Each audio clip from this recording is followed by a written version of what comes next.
question was to do with the difference between playing electric and playing acoustic. I always tell young people, if they want to learn how to play guitar, to start with an acoustic and then move to electric, because acoustic's harder to play. Yeah. So you don't want to get, I find you get lazy if you start off playing electric. That's a good, you bring up a good point, and that's interesting.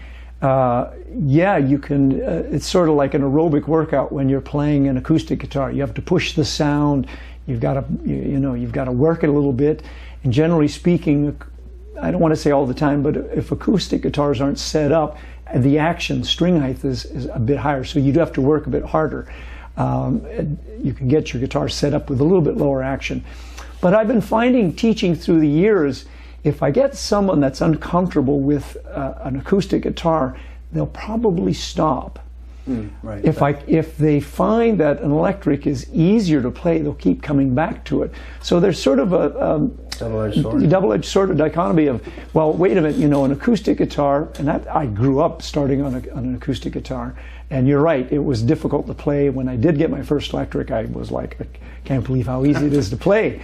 But I developed, a good sense of sound because I had to get it out of the acoustic instrument instead of turning knobs on an amplifier or tone control on the guitar. But depending on the student, in order to sort of keep a student interested, if it does play a little bit easier, it's probably of a benefit. Then maybe they could go to an acoustic later, So yeah, I see what you're saying, but it depends on the individual. What it's also great about that, what I'm seeing now is a lot of guitar makers are making smaller guitars for women and young kids that aren't big, because when I was playing, you had a dreadnought. I had a dreadnought, was huge, and I couldn't imagine, an 8-year-old kid playing, a big guitar like that. So having a smaller bodied guitar or a smaller short scale electric makes things easier to play. So scale, when you talk about scale length, it's the theoretical length of your string, and it's double the distance from the first fret to the 12th. Well, or simplifying, it's just the distance from this nut here to this saddle. There you go. So that's the scale length. The shorter the scale length, the easier it is to play. But less sound. Yes and no. Yes and no. You're right. A lot of the metal folks, they play extended range stuff where they're tuning down the low C or whatever. So they have a 27-inch scale length. So that would be coming maybe out to here. And again, that facilitates a larger string diameter without making it sound floppy. Okay. Yeah. It's fascinating. Guitar ergonomics, scale length, body size, ergonomics. As we'll talk about this in a moment here. Yeah. Yeah, because I did a bit of research on guitars, trying to write a book, and they mentioned that how it used to be just dreadnought or OM versions. Now there's smaller shapes, and because the pickup technology, the ability to amplify acoustic is much greater than it used to be. You don't need a huge J200 to make it sound. You don't need a jumbo Gibson or jumbo Epiphone to give big sound. You can take an acoustic and plug it into a small amp. And yeah, you're right. Pickup technology has just transformed things, and also, piezo pickups and so forth. Yeah, you're right. Yeah. So you're also, one of the videos I saw on your website that I thought was fantastic, was just blew me away, was you were playing a song called Birdland. I never heard that song before, so I Googled it, and it's the Weather Report. Yeah. And I saw that Jaco Pastorius was playing bass. Yeah. Big fan of Jaco Pastorius. And in the video that you were playing, you're playing actually, it almost to me sounded like you were playing 3 parts of that song at once. And so how do you divide your... Well, it's an illusion, first off. You're trying to piece parts of it that folks would recognize, or that makes the tune. All the parts aren't there, because there's a bass player, there's a soprano saxophone, there's a drummer, and a keyboard player. Joe Zavallon is playing, multiple keyboards. So to get all that, so for me, what was appealing about that was that I've got a low B. I was able to get that with my low string, and then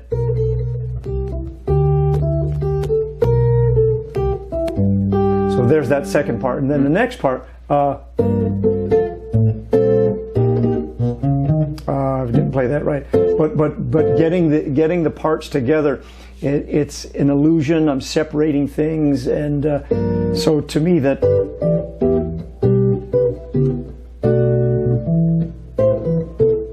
So you see the little elements there. It sounds like 3 parts. The melody, I'm making sure I bring the melody out. The bass note is strong, the inner part of the chord movement. So it's always a compromise. But I notice you're plucking, like the finger style. Yeah, thumb. So the thumb is an important part of, you know, separation when you're doing that. So I delegate the thumb to playing a lot of the lower bass strings. So I'm still, you know, struggling with some finger style stuff. Since I'm a late bloomer, you know, folks that start early with classical guitar have really great facility. And you think about some of the flamenco players, the chops that they have, it's remarkable. Or bluegrass, with the Travis picking. Travis picking is something I tried to learn, and it's very much using your thumb for the bass notes and then your other fingers for the more of the melody parts. Yeah, no, it's fascinating. There's a lot of great players out there. So, but thanks for the comment on Birdland. That's great. So we were talking about 7-string versus 6-string. So do you tune it just the same way as a regular 7-string, the B, and then everything else is the same as a 6-string? Exactly. A, D. Yep, E, A, D, G, B, E. Right. So I've got a low B tuning. So a friend of mine got me started with 7-string, and he's a big George Van Epps disciple, and George Van Epps tunes to a low A. Now George is sort of the pioneer to jazz 7-string guitar back in the 30s, 40s. I think he had a Gretsch 7-string made for him, but it tuned to an A. And oftentimes when you tune to an A, if I play this D major 7, here's the 5th, and then the low D would be right here, but I have to do it with my tuning. So I have to make adjustments. For me, the B tuning was logical, so that if I tune this B down the whole step to A, I'd be getting a little bit extra range, but it just complicated things for me. The B, it's like B to E, B to E. So the tuning, I've had to come up with new voicings. So of that, rather than using old drop tunes. And sometimes I can do these things where I need to get the bass note. But what I like about, for me, I do a lot of accompaniment. The low B string, the sonority seems compatible with the rest of the tuning. It doesn't have this sort of out of place sound for me. Plus, I do a lot of accompaniment where, you know, I like to get a bass line going, where I'll get.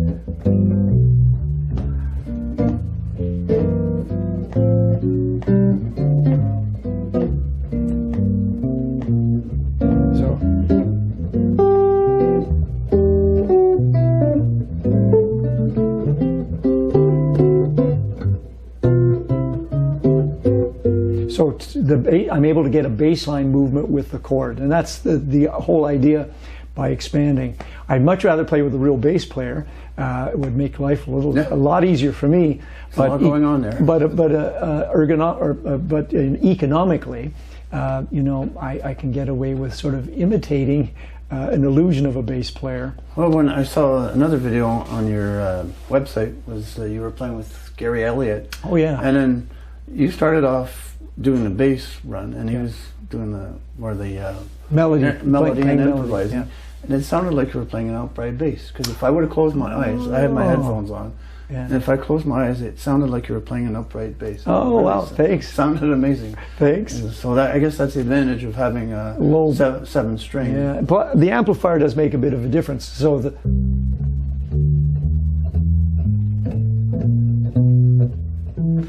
so the low register, I have the amp EQ'd for a darker tone, emphasizing more bass. But yeah, no, I love to play walking bass line. I love to accompany. I do a lot of work.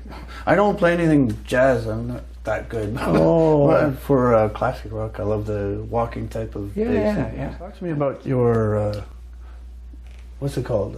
Rippling Brook. I keep calling it Babbling Brook, but it's okay. Rippling Brook. So this guitar was actually a commissioned guitar from a wonderful luthier here in town, Mike Sankey. You want to go to his website or just Google Mike Sankey. How do you spell that? Sankey. Okay. Mike Sankey. And speaking of ergonomics, again, you know, years of playing a guitar with a heavy guitar on my left shoulder, or just the instrument that would allow me to go down this way, really started giving me problems with lower back, hand, shoulder, all of this stuff. Realizing that, you know, I've got to come up with something, and this is based on a Klein design. There was a luthier, who's no longer with us.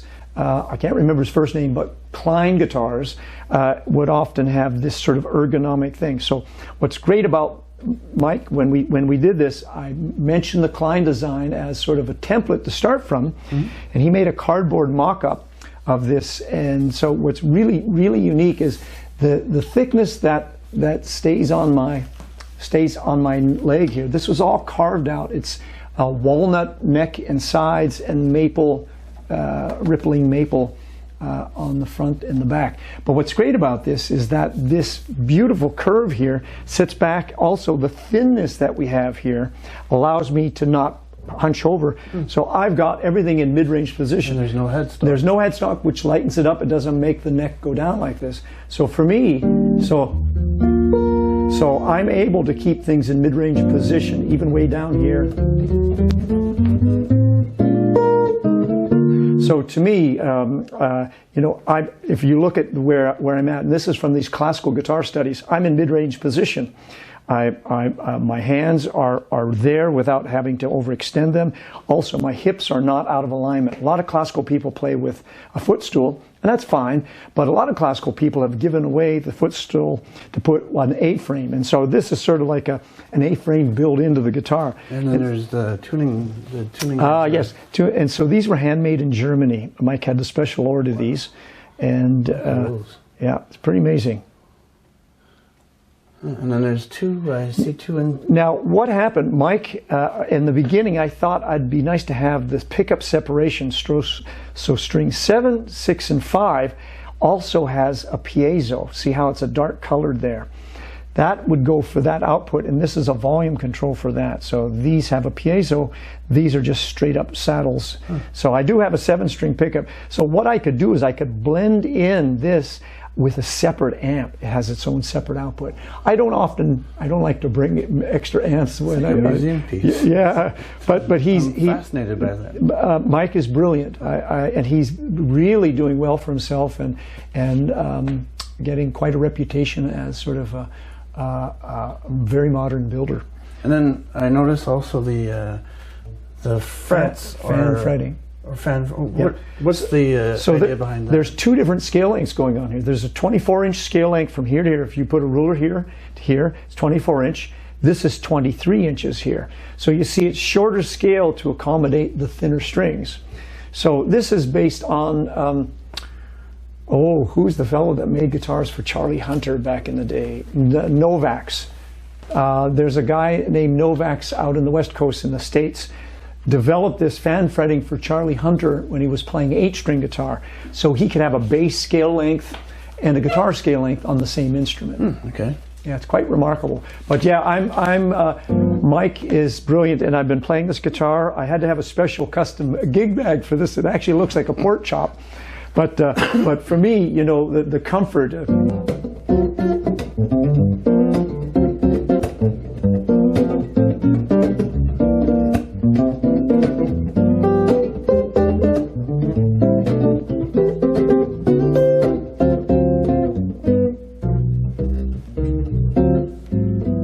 So I'm playing with a lot of ease. So smooth. Thanks. So I also like your version of Linus and Lucy. Linus and Lucy, because I'm a huge Peanuts fan. I loved Peanuts when I was a kid, and that song is just amazing. Play a couple of bars. Well, you know, I'm not warmed up. I would rather send folks to the website on the videos, but the hard part for this piece for me, now normally it's done in the key of A flat, the original key the piano player does. I moved it to the open, an open E chord. So the hard part there is this separation. Now, a classical guitar player wouldn't have any problem with this, but again, since I'm a late bloomer with this, getting this fingering, so I've got the thumb, index, and ring, then I bring in the thumb, middle, and ring. getting that. So that was a struggle to learn that. You can go to my website or send me an email. I actually have it tabbed out. I have music for this. So if anybody's interested, I can send it to you for sure. It's such a great song. I grew up with the stuff too, so I love Peanuts. And then, Dave Brubeck, Take 5. Yeah, that's another one. I don't have an arrangement of that one at this point. But it always reminds me of the same. Well, yeah.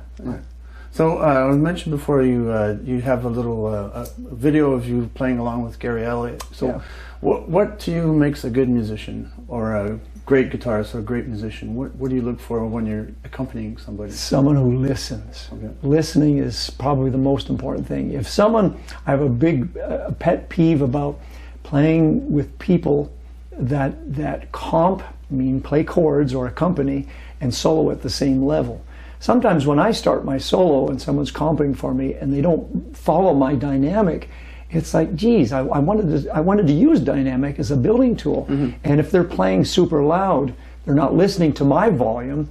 It's a bit of a frustration, you know, like, I want to bring it down. So for me, the big part is listening and supporting, and I do a lot of accompaniment.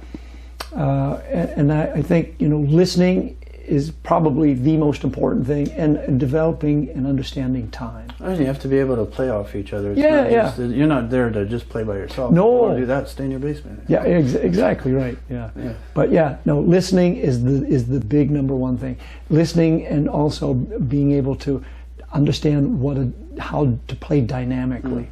One of the things I learned was from reading Guitar Player magazine said, want to become a better rhythm player, learn how to play drums. So I took drum lessons. Good for you. And it helped a lot. It helps my bass playing, helps my rhythm playing. Agreed. So that's one thing that I find very important is knowing how to learn timing. And the best way to learn timing is to learn how to play drums. Yeah, you're using all four limbs rather than just fingers. So drummers are so amazing how coordinated they are. Yeah, I'm not. Well, but good for you. I'm a bit of an amateur drummer too. Right. I love. I coach jazz groups here, jazz workshop groups, and sometimes I have groups without drummers. So I get on the kit and I sort of keep meat and potatoes time, if you will. How does a guitar player become a better musician? We just touched on it. Listening. Yeah. And what 3 tips can you offer to a guitarist to improve their playing and their musicianship? 3 tips that can help, boy. Stay excited about the music. Find things that excite you, that want to take you to the instrument, that get you to. Because if you lose the excitement or if you lose the love for it, you're not going to want to practice. Exactly. But if you can get in touch with what it was that kept you excited about the music, that's really important. Yes, of course, there's technique things, learning the cage system. Learning where the notes are, maybe learning how to read. Playing it with other people, though, I think is an important part too, because this is a social thing. We play music together. Great to do solo stuff for an audience or whatever, but there's so much to be learned when you're playing with other people. You're learning to play in time. You're learning to adjust and adapt. If someone makes a mistake, what are you going to do? You don't want to do a train wreck. You try to listen. The worst is when they stop and look at you. Yeah. Just cover for the guy. Yeah, that's exactly right. We're a team up there playing. So whether you're 2 people or 8 people, it's a team.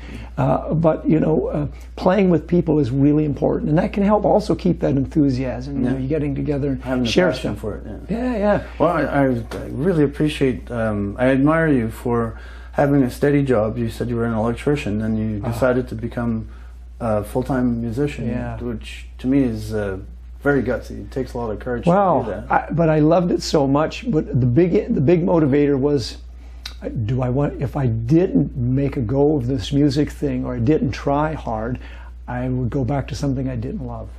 And I mean, it was great to make good money, but I could see myself, in 10 years. A lot of folks that I work with in that field, drank a lot. Oh, yeah. They weren't very happy, and the Murphy's Law is, you're up in an attic when it's 90 degrees outside, or you're on a roof when it's minus 30. That's my day job. I work with a lot of HVAC techs. Okay. So they're always on the roof when nobody wants to be. So it's either dead of winter or middle of summer. Yeah. Yeah. So, but I'm grateful that we have people with that expertise, because without HVAC or whatever, we would not be in a be able to play here. No, I wouldn't be able to do that. Yeah. So who are you listening to these days? Who? I listen to so many people. I'm a big fan. I was just listening to some John Scofield albums, or John Scofield YouTube videos from him playing in Germany. So John Scofield has always been a big fan. I've been a big fan of John Scofield. Pat Metheny. I also love Jim Hall very, very much. Wes Montgomery. I have some students working on Charlie Christian stuff, so I'm getting into a little bit of early Charlie Christian. By the way, Joe Negri was a big fan of Charlie Christian stuff. He wrote a little foreword in the Common Sense Approach to Improv book that he has about how important Charlie was for our next step. He taught a lot. He raised the bar for jazz guitar. Okay. But John McLaughlin is another one I admire, but I also love Sting. Jimmy Webb. I listen to great piano players. There's just so much great music. But I keep coming back to guys like John Scofield, Pat Metheny, Jim Hall, Wes Montgomery. So one of the best videos I saw this year was something that was recorded in 1979. It was Joni Mitchell playing live. I think it was in Switzerland, and on stage with her were Jaco Pastorius and Pat Metheny. I think Michael Brecker was on that gig too. It was amazing. Yeah. Oh man, wow. Yeah, Pat Metheny is high up there. He's a big inspiration. I love if you listen to my CD, you'll hear elements. There's a tune on there called AM for PM. It's a melody for Pat Metheny. All right, okay. Yeah. So, in your opinion, who was the most influential guitar player of the last 50 years? The last 50 years. Any genre. There's just so many. I can't really, it would be maybe for me very narrow sighted for me to think of just one person. That's very hard to do because I listen to so many people. And each individual, top five. Well, again, based on my likes and dislikes, I'll keep coming back to John Scofield, Jim Hall, Wes Montgomery, Joe Pass. Well, how could my teacher Joe Negri? Those guys. For me, that's my attraction and inspirations. That's why it's so fun for me to talk to different people, because everybody has different opinion of who's the most influential. Because to me, if you ask me, I would say Jimmy Page, Tony Iommi, Angus Young, Billy Gibbons. So I'm a lot more colored by the music that I like. And back in my late teens, those are people that were influencing me. So back then. One guy that doesn't get enough mention is Phil Collin, who's the guitarist for Def Leppard. Really good guitar player. So any parting comments before? I would like to thank you very much. I was really blown away that I got asked to do something like this. And so it's great to catch up with you. And of course, I remembered our guitar boot camp. That was a great course. I loved it. Maybe I'll have to run that again sometime. For sure. If you do, I'll be first in line. Great. Okay. So I'd like to thank Alcorn Music for hosting. They're hosting. Allowing us to use their space. They can be found at alcornmusicstudios.ca. To learn more about Tim Bedner and his guitar, there's a whole write-up on it and how it was made. And if you want to contact him to hire him as a performer or a teacher, his website is timbedner.com, so TIMBEDNER.com, and Alcorn is ALCORN musicstudios.ca, not com, CA. And on Tim's website, you'll find links to all his social channels, including the YouTube videos that we mentioned. And thanks again, Tim, for your time and for your insights, for sharing your time with us. And to the listeners, viewers, thanks for joining into Guitar Academy. And it's for the love of guitar as you learn, practice, and do.